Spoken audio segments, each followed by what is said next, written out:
Hey there, subscribe to my channel, and also press this bell icon so you never miss any new updates, cause whenever we upload new video you will get a notification on your phone.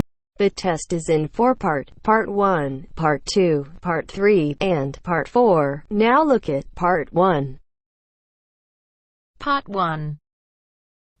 You'll hear two friends planning an event.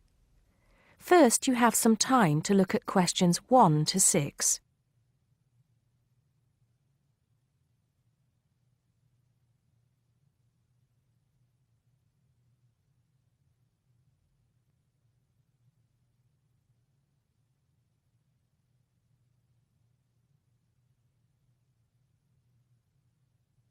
Now we shall begin. You should answer the questions as you listen because you will not hear the recording a second time. Listen carefully and answer questions 1 to 6.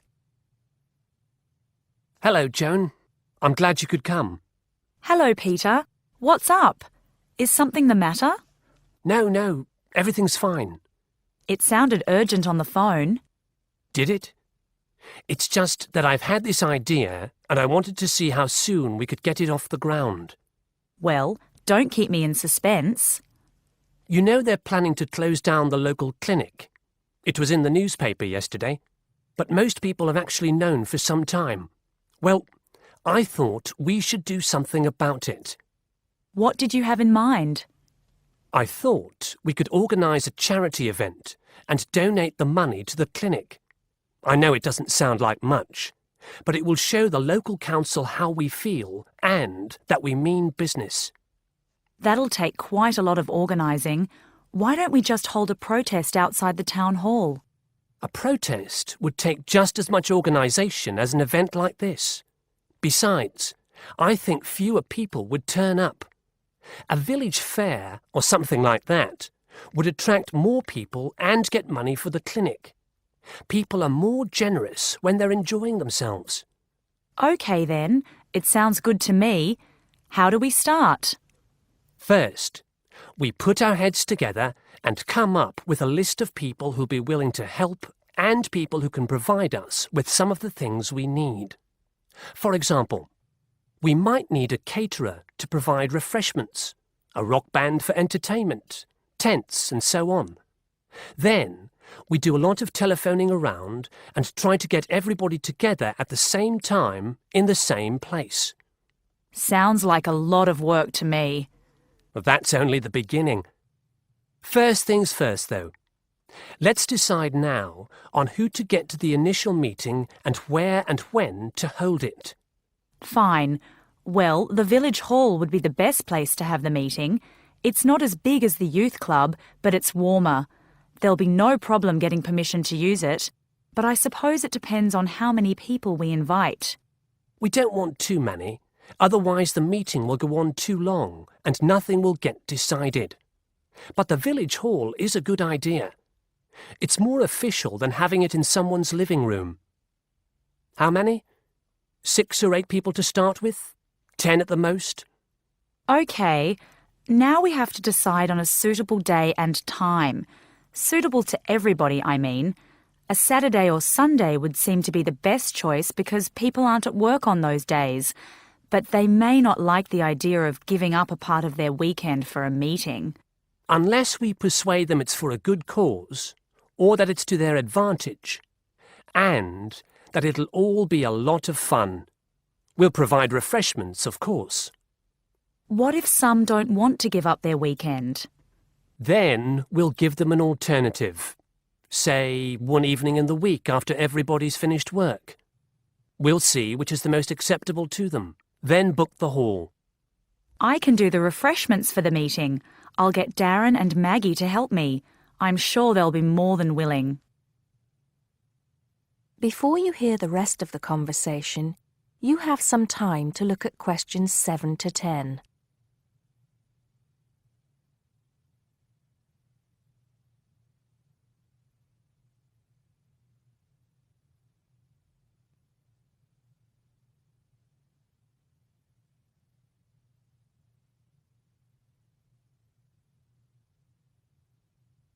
Now listen and answer questions 7 to 10. So, what's next on the agenda? A list of who we want at the meeting. Yes, of course. Obviously, we want someone from the clinic. I think Dr. Perkins would be best. He can tell us exactly what the financial situation is there. You know, how much money it takes to keep the place running, and how important it is for the community to have the clinic. The vicar too. He can rally lots of support. And Mr. Sims, our Member of Parliament. He is very busy, but I think I can persuade him to come, or get his wife to persuade him to come. I see her quite a lot socially. That's great. 2 other people I have in mind are Freddie Smith. The journalist? Yes. Well, he's the editor of the local paper now, and might be useful. He might let us advertise for free, and he'll know how to go about getting leaflets and posters printed. That's another thing. We'll need volunteers to put leaflets through people's doors and stick up posters all over the place. We can decide that at the meeting. What about the other person? What other person? You said you had 2 people in mind, Freddie Smith and... Oh, yes, Mr. Gates. Mr. Gates. Do I know him? You must do. He owns Greatfields Farm. We need a large area to hold the fete. Right. So how many have we got then? 7 or 8? There's Dr. Perkins, Mr. Sims, that journalist... Freddie Smith, you mean? Yes, him. And the vicar and Mr. Gates, the farmer. That's only 5. There's you and me, that's 7. That will do for now. Let's start making phone calls. That is the end of part 1. You now have half a minute to check your answers.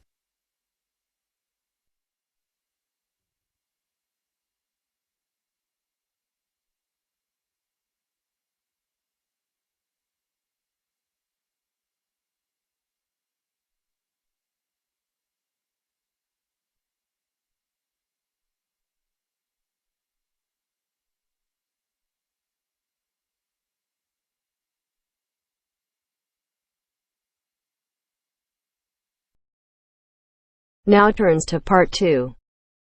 Part 2. You will hear a recorded message giving information about an area where tourists can visit to taste local food. First, you will have some time to look at questions 11 to 13.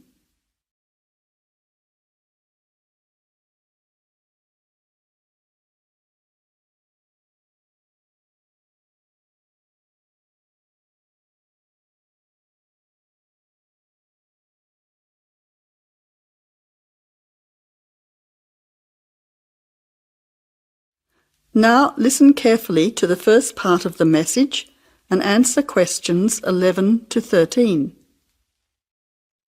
Welcome to the tourist information line for the Valley Food Trail. Here you will find many local food products for you to sample and buy. It is possible for you to spend as much or as little time as you want, but I suggest that you allow a full day for touring this area. Of course, there are many half-day tours available for those of you short on time. Now, it's quite a large area and stretches from Brookville to Ford Hill. For those of you unfamiliar with the area, that means that it is 10 kilometres to 35 kilometres from the city centre, or by car 15 minutes to the closest point, continuing to 55 minutes at its furthest point from the CBD. Of course, apart from food, there are many other places of interest in this area, including cafes and restaurants and galleries and studios. But I wouldn't recommend you go here to see parks and gardens. The other information lines will give you specific information related to these particular attractions.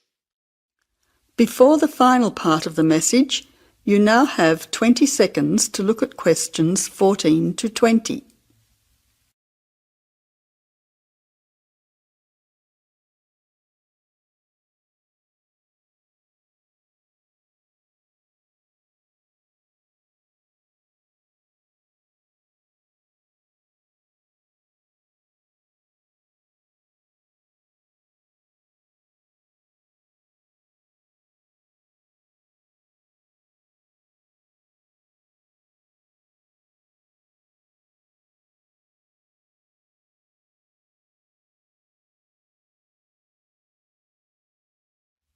Now answer questions 14 to 20.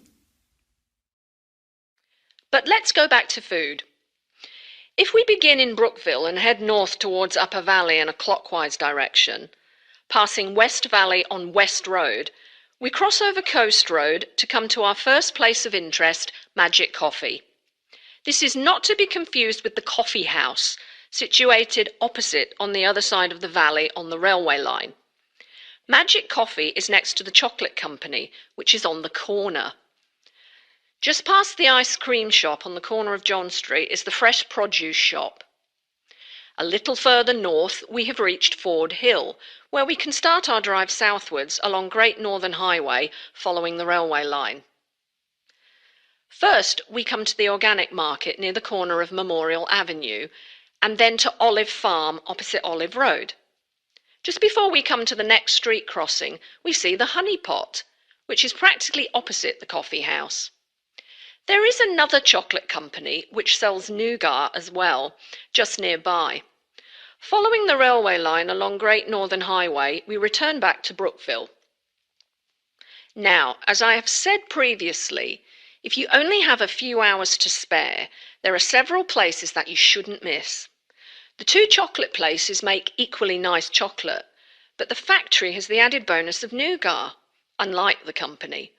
Of course, everyone loves ice cream, especially unusual flavours such as coffee and nougat, so the ice creamery is definitely worth a visit. And while the coffee house sells expertly made hot drinks, including hot chocolate, I think your time would be better spent sampling the many products on offer at the organic market. Well, I hope you enjoy your time visiting the Valley Food Trail and enjoy all the wonderful local foods on offer.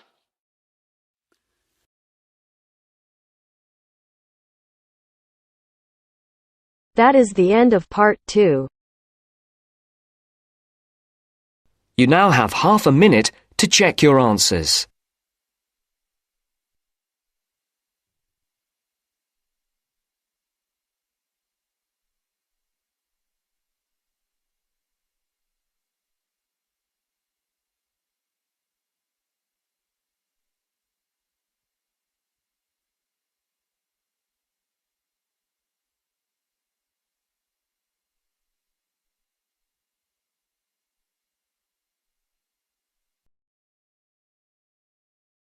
Now turns to part 3. Part 3. You'll hear two university students discussing a social science lecture they attended. First, you have some time to look at questions 21 to 24.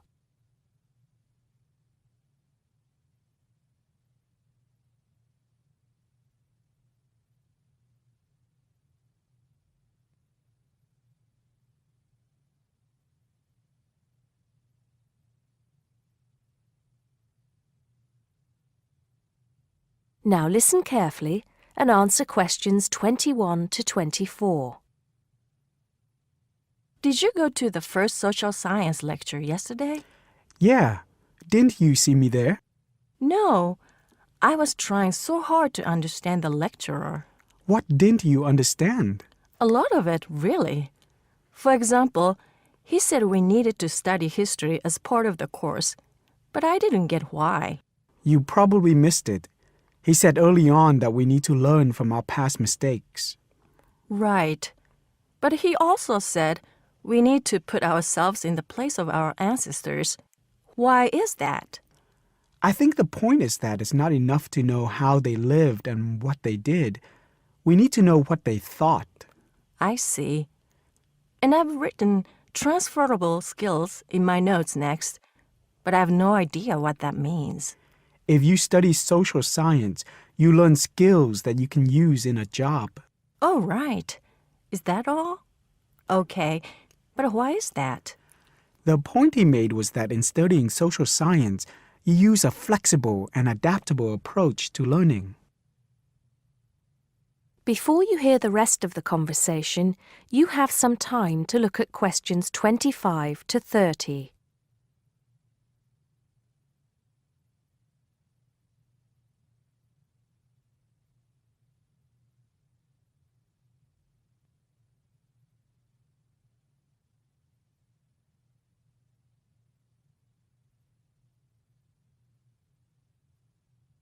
Now listen and answer questions 25 to 30. He also kept mentioning all the other subjects we will need to study as part of the course. I didn't write them all down, did you? Some of them. I think I can make sense of my notes. The first one was anthropology, which he said would cover prehistory and archaeology as well. Okay. Then there's economics.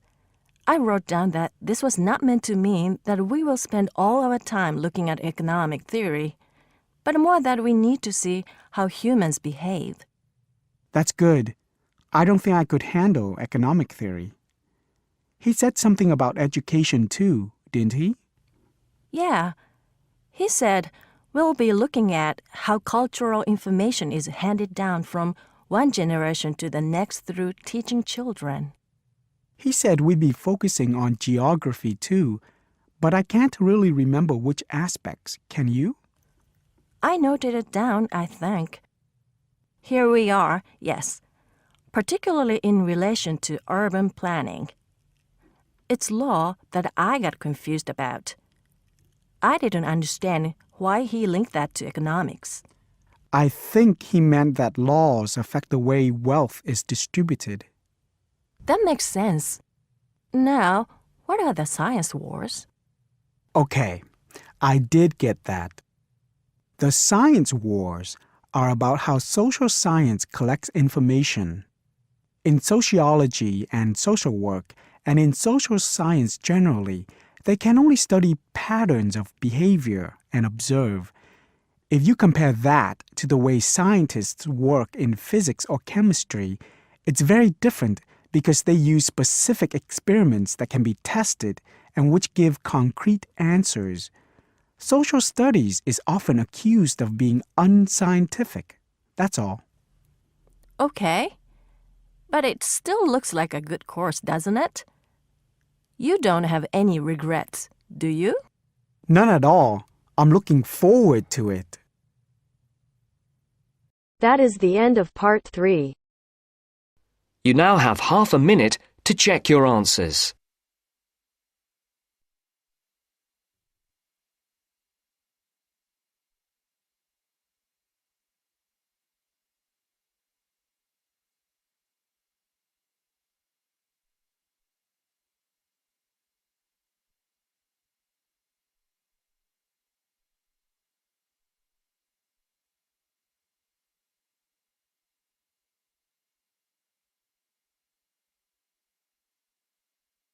Now turns to part 4.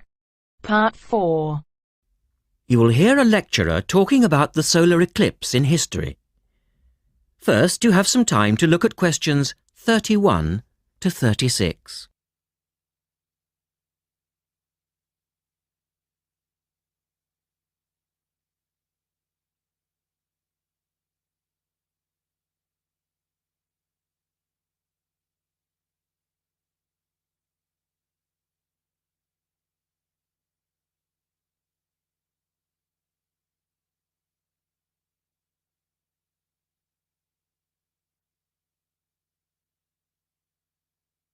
Now listen carefully and answer questions 31 to 36.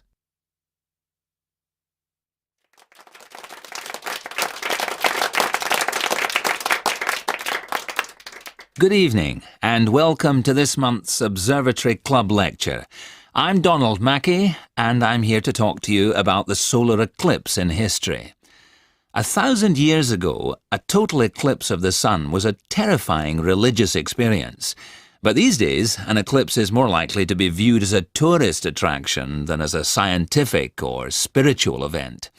People will travel literally miles to be in the right place at the right time to get the best view of their eclipse. Well, what exactly causes a solar eclipse when the world goes dark for a few minutes in the middle of the day? Scientifically speaking, the dark spot itself is easy to explain. It's the shadow of the moon streaking across the Earth. This happens every year or two, each time along a different, and to all intents and purposes, a seemingly random piece of the globe. In the past, People often interpreted an eclipse as a danger signal heralding disaster, and in fact the Chinese were so disturbed by these events that they included among their gods one whose job it was to prevent eclipses. But whether or not you're superstitious or take a purely scientific view, our earthly eclipses are special in three ways. Firstly, there can be no doubt that they're very beautiful. It's as if a deep blue curtain had fallen over the daytime sky as the sun becomes a black void surrounded by the glow of its outer atmosphere. But beyond this, total eclipses possess a second, more compelling beauty in the eyes of us scientists, for they offer a unique opportunity for research.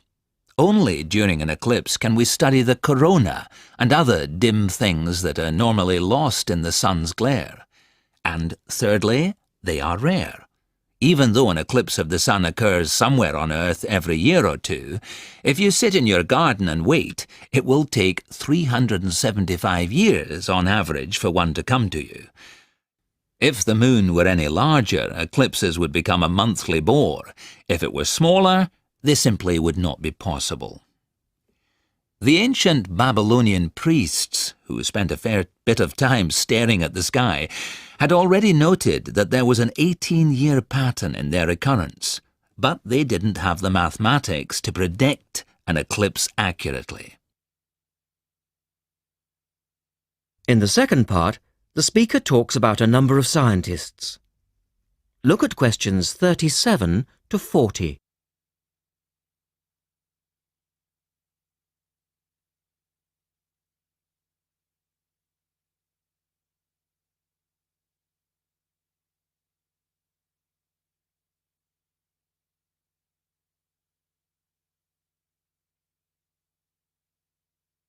Now listen carefully and complete the table. It was Edmund Halley, the English astronomer, who knew his maths well enough to predict the return of the comet, which incidentally bears his name, and in 1715 he became the first person to make an accurate eclipse prediction. This brought eclipses firmly into the scientific domain, and they've since allowed a number of important scientific discoveries to be made. For instance, in the eclipse of 1868, two scientists, Janssen and Lockyer, were observing the sun's atmosphere, and it was these observations that ultimately led to the discovery of a new element. They named the element helium, after the Greek god of the sun. This was a major find, because helium turned out to be the most common element in the universe after hydrogen. Another great triumph involved Mercury. I'll just put that up on the board for you now. See, there's Mercury, the planet closest to the sun, then Venus, Earth, etc. For centuries, scientists had been unable to understand why Mercury appeared to rotate faster than it should. Some astronomers suggested that there might be an undiscovered planet causing this unusual orbit, and even gave it the name Vulcan. During the eclipse of 1878, an American astronomer, James Watson, thought he'd spotted this so-called lost planet. But, alas for him, he was later obliged to admit that he'd been wrong about Vulcan and withdrew his claim. Then Albert Einstein came on the scene. Einstein suggested that, rather than being wrong about the number of planets, astronomers were actually wrong about gravity. Einstein's theory of relativity, for which he's so famous, disagreed with Newton's law of gravity in just the right way to explain Mercury's odd orbit. He also realized that a definitive test would be possible during the total eclipse of 1919, and this is indeed when his theory was finally proved correct. So there you have several examples of how eclipses have helped to increase our understanding of the universe. And now let's move on to the social aspects, and I think you'll find... That is the end of part 4. You now have half a minute to check your answers.